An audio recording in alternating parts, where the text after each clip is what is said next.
Azmio Channel. So hari ini saya akan bawa sebuah cerita berdasarkan kisah seram, dan cerita ini saya ambil di Facebook karya Umairah Akila. So kalau kamu berminat untuk mencari cerita yang lebih lagi, kamu boleh search Facebook dia Umairah Akila. So cerita ini adalah tentang kisah Kumokodong. Kalau betul lah saya punya sebutan, sebab ini bahasa macam dusun kan. Dan kalau diartikan adalah tentang Bi Kuasa 2 atau seseorang sebenarnya di rumah nih, atau dipanggil sebagai balan-balan.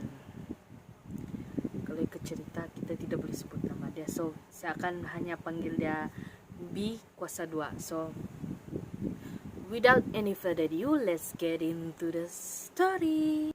So guys, Bi Kuasa 2 ini kalau kalau orang Sabah bilang yang dia putus dia punya kepala dia sedang terbang, kadang-kadang dalam bentuk api, kadang-kadang kita nampak dia dengan usus-ususnya bergantung, dan benda yang paling dia cari adalah orang yang mengandung. Janin itu adalah sumber makanan dia, darah tuh orang hamil pun dia punya sumber makanan juga. So kisah ini berlaku ketika aku tuh akan tukarkan kepada Akila ya guys. Kisah ini berlaku ketika Akila masih di bangku sekolah rendah, sekitar tahun 1992. Tidak apa yang menarik dan seram pun. Begini ceritanya. Malam itu sekitar jam 9 malam, Akila di ruang tamu menelah pelajaran bersulukan lampu pelita. Kami belum mempunyai bekalan elektrik pada masa itu. Emak di dapur sedang sibuk menyediakan bahan-bahan untuk jualan esok. So kalau dulu-dulu kan guys, kebanyakan sumber pendapatan mereka adalah melalui penjualan. Sama juga dengan mak si Akila nih, bahan-bahan untuk jualannya esok. So ibu dia, kita jelaskan, ibu dia sedang berada di dapur. Hanya kami berempat sahaja di rumah ketika itu. 2 orang adikku sudah nyenyak tidur di dalam bilik, manakala adikku yang nomor 2 sudah lesap sebelum maghrib lagi. Entah kemana yang nomor 2 ini kan lesap. Kemana lagi dia pergi kalau bukan ke rumah kawannya yang ada bau-bau bacang dengan kami. Bau-bau bacang. So arti bau-bau bacang saya coba carilah. Kalau ada saya tahu, saya letak sini. Kalau kamu tahu apa maksudnya, kamu letak di komen bawah, oke? Rumahnya hanya sepelaung saja dari rumah kami. Hampir setiap hari ke situ saja dia pergi. Emak sudah naik jemu. Menasehat, janganlah suka sangat bertandang ke rumah orang hingga jauh malam, tapi seperti mencurah air ke daun keladi sahaja. So mama dia cakap apa pun dia tidak mau dengar. Masuk telinga sebelah, keluar telinga kiri, macam tu bilang orang kan. Bapa pula ke hutan memburu bersama rakannya. Selalunya mereka ke hutan 2 hingga 3 malam. Amazing kan orang dulu-dulu boleh pergi hutan 2-3 hari. Begitu banyak nyamuk, demi mencari makanan untuk keluarga mereka.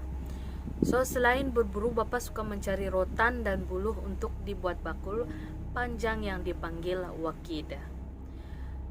Kegunaannya untuk mengangkut sayur dari kebun. So kalau orang yang macam masih lagi, kalau dari sekarang guys, lampu saya di belakang berkedap-kedip.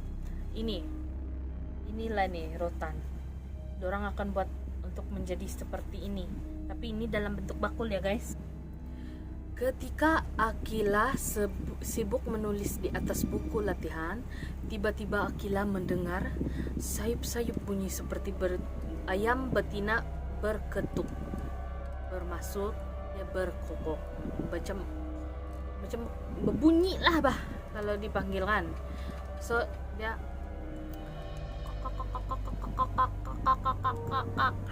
lebih kurang begitulah. Maaf kalau tidak pandai buat bunyi ayam. Akila sangka bunyi itu datangnya dari reban belakang rumah. Bapaknya memang ada pelihara banyak ayam kampung. So kalau kebanyakan orang yang di kampung ini pelihara memang ayam kampung, itu kan ayam mahal-mahal pula kan. Jadi Akila tidak ambil kisah sangat dengan bunyi tersebut. Bukannya ayam di reban itu tidak pernah bising. Apalagi kalau ada musuh yang datang, memang gegak gempitlah dalam reban tersebut.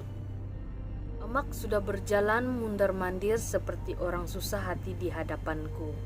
Aku kehairanan melihat tingkahnya seperti itu. Sesekali emak menyelak langsir jendela dan melihat ke arah luar. Entah apa yang dilihatnya, aku pun tidak tahu. "Mak, tengok apa tuh?" tanya Akila. Emak meletakkan jari telunjuknya di ujung bibirnya sambil membelekkan matanya. Menyuruh aku diam. Sudahnya dada aku pula yang berdebar-debar. So si Akila ni confirm lah, dia terus macam rasa gemetar lah. Kenapa mamaku ni begini, dia bilang. Aku mula membayangkan perkara buruk. Mungkinkah ada orang jahat di luar rumahnya menunggu masa untuk menceroboh masuk? Sudahlah, bapaknya tidak ada, siapa yang akan bantu ketika mereka dalam kesusahan. Bunyi ayam berketuk tadi yang agak kuat juga kini semakin perlahan dan jauh di pendengaranku. Mungkin ayam orang lain terlepas entah kemana merayau di malam hari. Tapi setahu aku guys, malam ayam itu tidur. Apa pula dia berjalan kecuali ada lampu lah guys. Itu pelik. Akila semakin pelik dengan tingkah laku emaknya.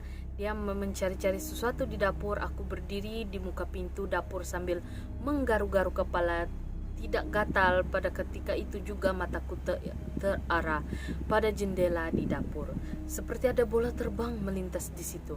Aku kata, bola karena ia bulat, namun seakan-akan ada api melingkari bola tersebut. "Mak, ada bola api!" Tanganku meluncur lurus ke arah jendela. Emak tidak memberi sebarang reaksi. Memandangkan aku pun tidak. Sebatang bulu panjang sedepa ditemuinya di dekat dengan dapur kayu. Lantas diketuknya bertalu-talu. Bingit telinga aku mendengarnya.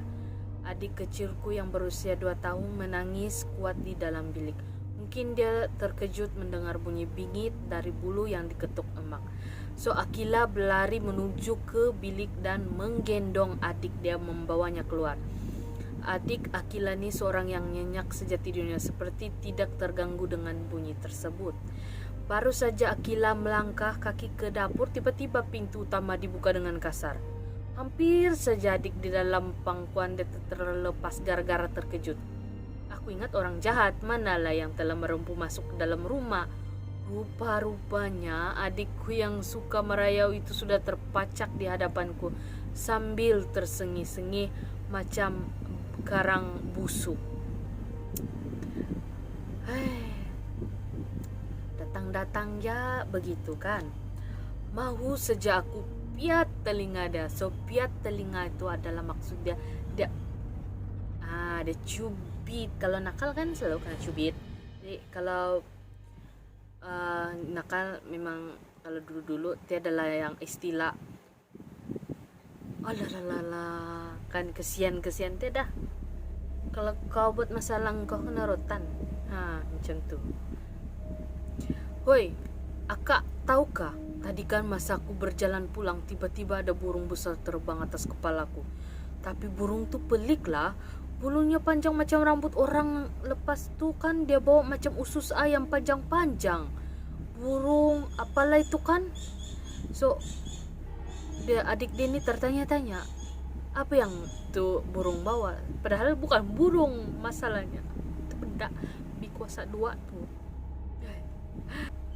Belum sempat aku menjawab, adikku sudah melolong bila emak memiat telinganya. Entah bila emak berdiri di sebelahku, aku langsung tak sedar. Tulah kalau suka merayau ke rumah orang, pulang tengah malam kan sudah jumpa benda tuh, kata emak sambil menghela nafas keras. Mimik muka emak seperti geram sangat dengan anak keduanya itu, macam mau ditelan saja anak bertua tuh. Benda apa tuh, mak? Tanyaku pula.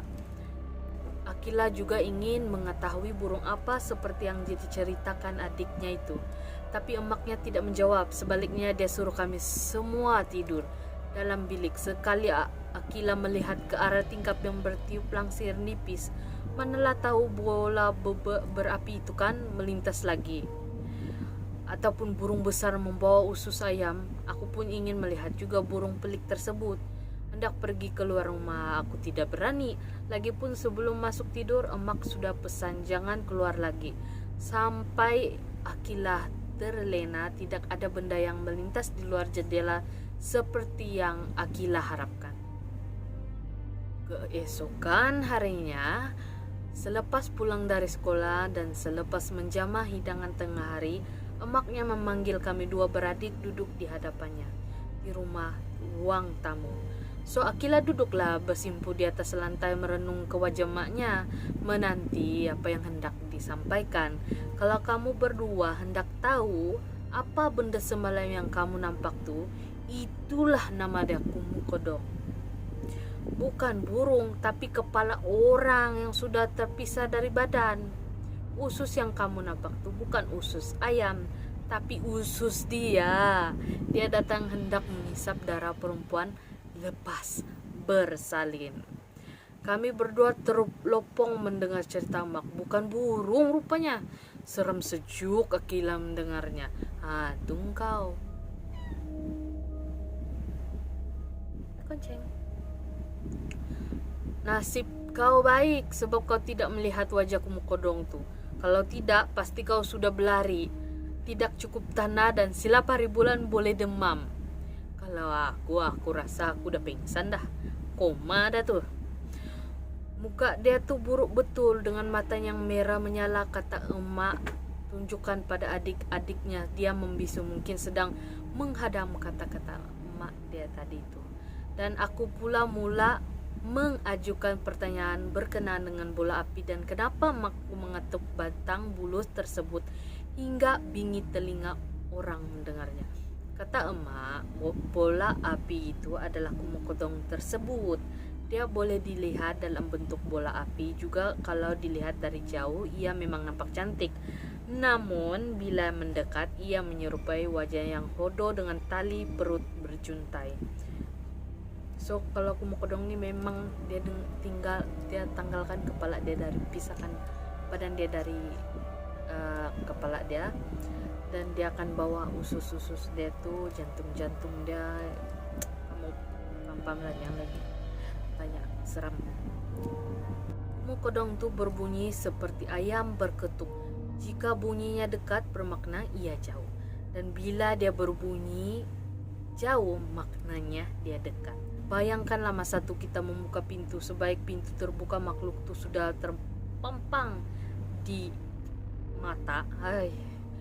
Memang salah nampak benda tu, lidah dia terjilir, usus dia berjuntai dan cecair merah tu menitik ke bawah. Kalau orang kuat semangat sudah itu okey lah ni.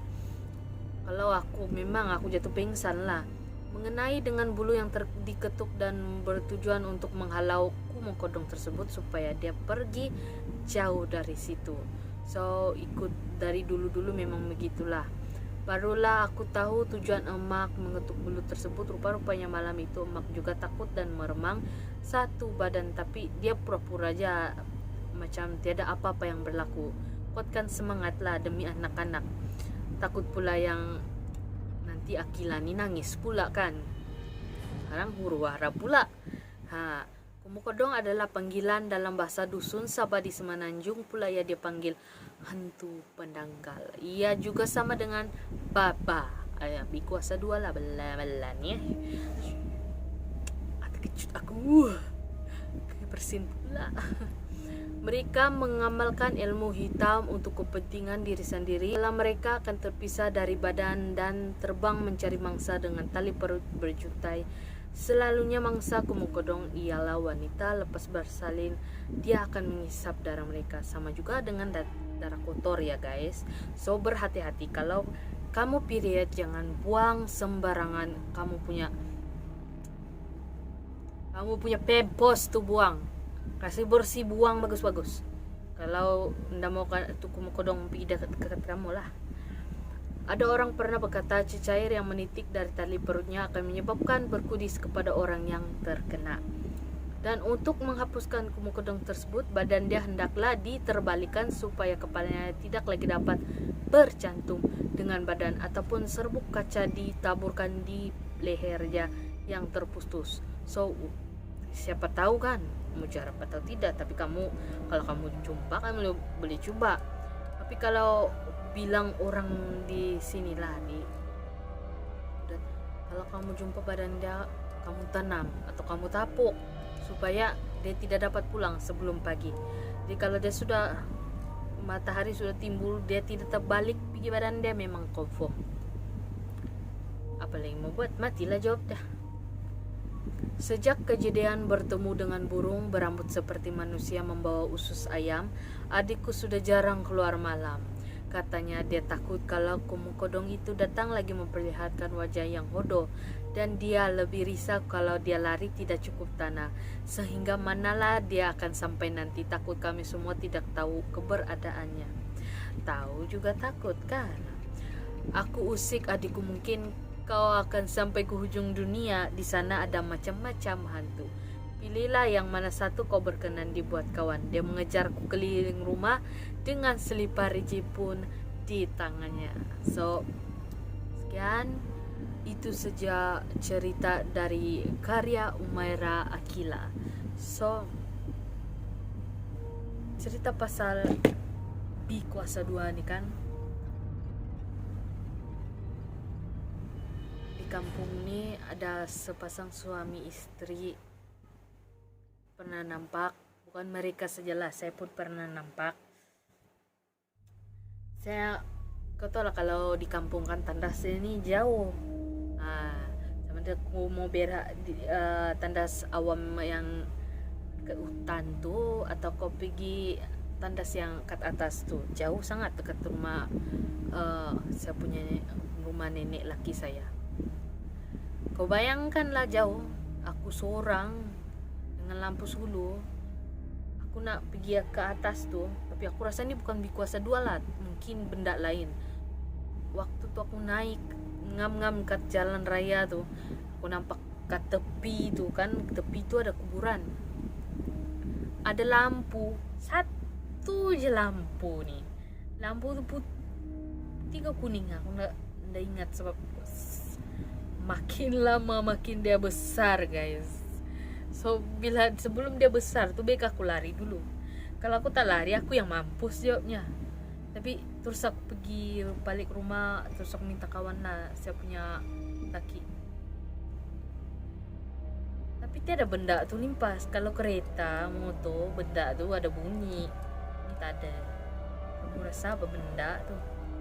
So guys, itu saja cerita saya pada hari ini. Kalau kamu mau cerita seram yang lebih dan juga gaming horror, kamu boleh subscribe dan like channel ini, dan on notification-nya. Setiap kali saya akan post video, kamu akan dapat notifikasi.